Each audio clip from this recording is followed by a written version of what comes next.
warahmatullahi wabarakatuh. Selamat pagi anak-anakku semua, ketemu lagi dengan Bu Dewi. Nah, kali ini kalian sudah siap untuk belajar bukan? Sebelum belajar, mari kita membaca doa terlebih dahulu. Membaca doa, mulai. Let's pray together. Bismillahirrahmanirrahim. Rabbi zidni ilma warzuqni fahma. Ya Allah, add me knowledge and intelligence. Ya Allah, tambahkanlah ilmuku dan berilah aku kecerdasan. Amin. Anak-anak, hari ini kita akan belajar tema 5, pengalamanku. Subtema 3, pengalamanku di tempat bermain. Pembelajaran 1, kita akan mempelajari yang pertama adalah kalimat atau ungkapan permintaan maaf. Kemudian yang kedua adalah pengukuran panjang dengan menggunakan alat ukur baku. Yuk sama-sama kita mulai belajar. Baiklah anak-anak, kita mulai ke materi yang pertama, yaitu kalimat atau ungkapan permintaan maaf. Kita simak sama-sama penjelasannya. Anak-anak, sekarang yuk kita sama-sama membaca. Hari ini Benny masuk sekolah. Bel istirahat berbunyi. Benny dan teman-teman berhamburan keluar kelas. Kemudian Benny dan teman-teman bermain gobak sodor. Permainan ini dilakukan di lapangan. Ketika bermain, tanpa disengaja, Benny menyenggol Udin. Udin pun terjatuh. Benny dan teman-teman segera menolong Udin. Benny merasa bersalah. Benny langsung meminta maaf ke Udin. Udin pun memaafkan Benny. Kemudian Benny mengajak melanjutkan permainan. Nah, anak-anak membaca dengan intonasi dan memperhatikan tanda baca yang benar. Nah, sekarang yuk kita berlatih. Ulangi bacaan di atas dan jawablah pertanyaan berikut sesuai bacaan di atas. Soal nomor 1, apa isi cerita di atas? Ya, isi cerita tadi adalah mengenai pada saat bermain, Benny tidak sengaja menyenggol Udin. Soal yang nomor 2, sebutkan permainan yang dilakukan Benny dan teman-teman. Nah, apa jawabnya? Benny dan teman-teman bermain gobak sodor. Soal yang ketiga, kapan permainan itu dilakukan? Apa jawabnya?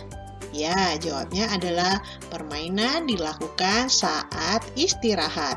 Soal nomor 4, mengapa Benny meminta maaf kepada Udin? Nah, jawabnya adalah karena Benny tidak sengaja menyenggol Udin.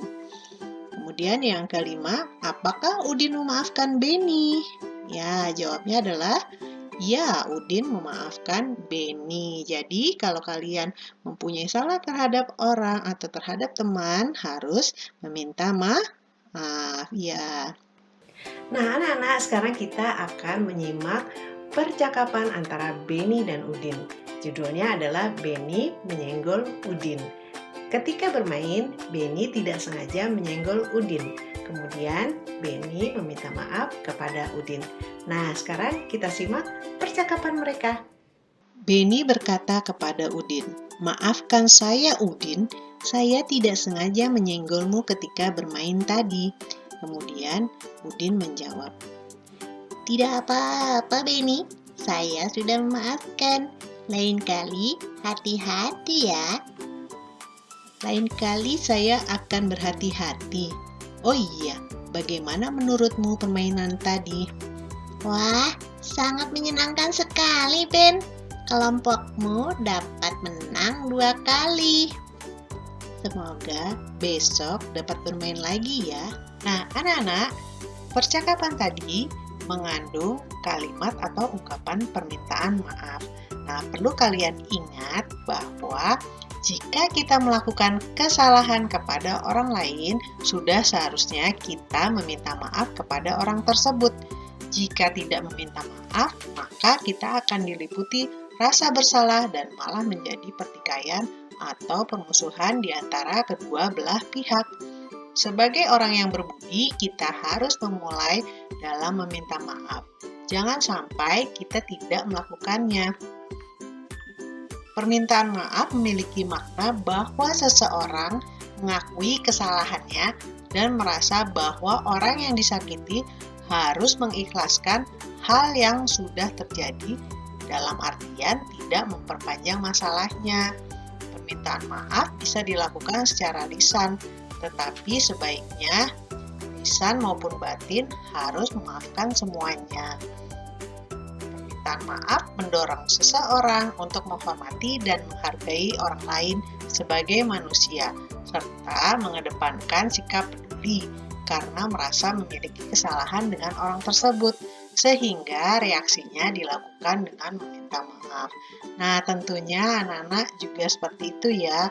Ketika melakukan kesalahan, anak-anak harus cepat meminta maaf. Nah, itu adalah sikap yang baik dan peduli terhadap orang lain. Nah, apa ciri-ciri kalimat atau ungkapan permintaan maaf? Nah, ciri-cirinya adalah yang pertama, menggunakan kata maaf, maafkan, atau mohon maaf. Dan ciri yang kedua, memiliki kalimat yang sopan. Ciri yang ketiga, pengucapannya dengan halus dan lembut. Ciri yang keempat, mudah dimengerti. Ungkapan permintaan maaf disebut juga dengan kalimat permohonan. Contohnya, contoh pertama, maafkan aku karena tak sengaja memecahkan gelasmu. Contoh yang kedua, mohon maaf, tapi kursi yang Anda gunakan milik orang lain. Contoh yang ketiga, Ibu maafkan aku berjanji tak akan nakal lagi. Dan contoh yang keempat, maaf, apa bisa kalau suaranya dikecilkan? Nah, itu tadi contoh-contoh dari Bu Guru. Tentunya kalian bisa membuat contoh yang lain ya. Anak-anak, sekarang kita di materi yang kedua, yaitu pengukuran panjang dengan menggunakan alat ukur baku. Yuk sama-sama kita dengar penjelasannya.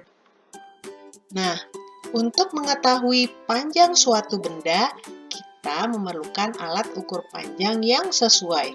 Agar tidak terjadi perbedaan hasil pengukuran, kita perlu menggunakan alat ukur baku. Apa sih alat ukur baku?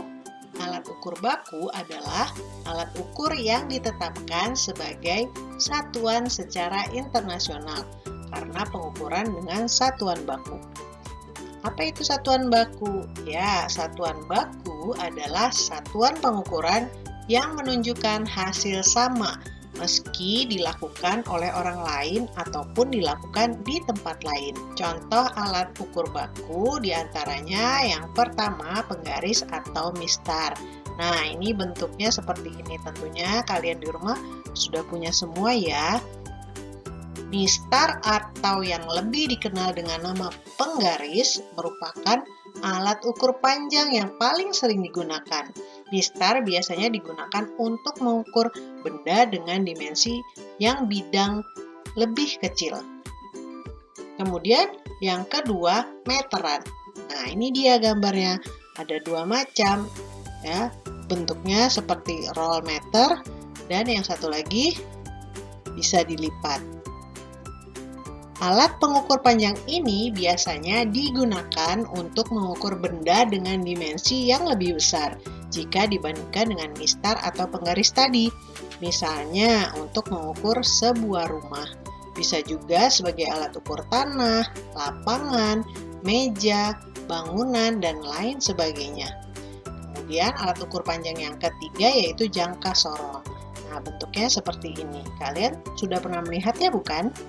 Nah, jangka sorong adalah alat yang dapat mengukur panjang dan ketebalan suatu benda. Benda yang diukur bisa berbentuk bulat, kubus, bujur sangkar, balok, persegi, dan masih banyak lagi. Satuan baku hasil pengukuran panjang misalnya meter atau disingkat M dan sentimeter atau disingkat cm. Nah, perlu kalian ingat bahwa 1 meter sama dengan 100 cm atau 100 cm sama dengan 1 meter. Nah, kita lihat di sini ada sapu.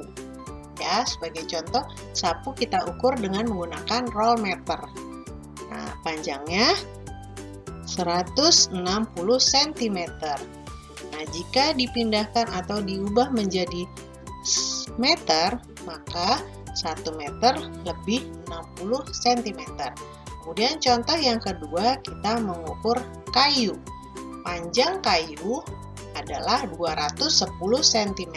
Jika diubah menjadi meter, maka sama dengan 2 meter lebih 10 cm.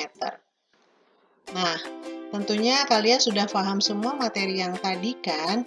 Nah, sekarang yuk kita mengerjakan kegiatan 1, yaitu tulis makna dari permintaan maaf. Yang kedua, tuliskan ciri-ciri kalimat atau ungkapan permintaan maaf. Dan yang ketiga, mengapa Beni meminta maaf kepada Udit? Kemudian di kegiatan 2, supaya lebih memahami materi tentang mengubah satuan panjang ini, kerjakan latihan soal berikut ya. Nah, kita tuliskan hasil pengukuran panjang berikut ini. Yang pertama, panjang papan tulis sama dengan 250 cm, sama dengan titik-titik meter lebih titik-titik centimeter. Soal yang kedua, panjang meja sama dengan 175 cm, sama dengan titik-titik meter lebih titik-titik centimeter. Yang ketiga, panjang lemari sama dengan titik-titik centimeter sama dengan 2 meter lebih 80 cm. Dan yang keempat, panjang tempat tidur sama dengan titik-titik centimeter sama dengan 2 meter lebih 30 cm. Dan soal yang kelima, urutkan benda-benda tersebut di atas dari yang paling panjang. Nah, selesai sudah aktivitas kita hari ini. Alhamdulillah, selesai juga pembelajaran kita hari ini. Nah, anak-anak dicoba ya kegiatan 1 dan kegiatan 2-nya. Semoga kalian bisa dan pasti kalian bisa. Tetap semangat. Wassalamualaikum warahmatullahi wabarakatuh.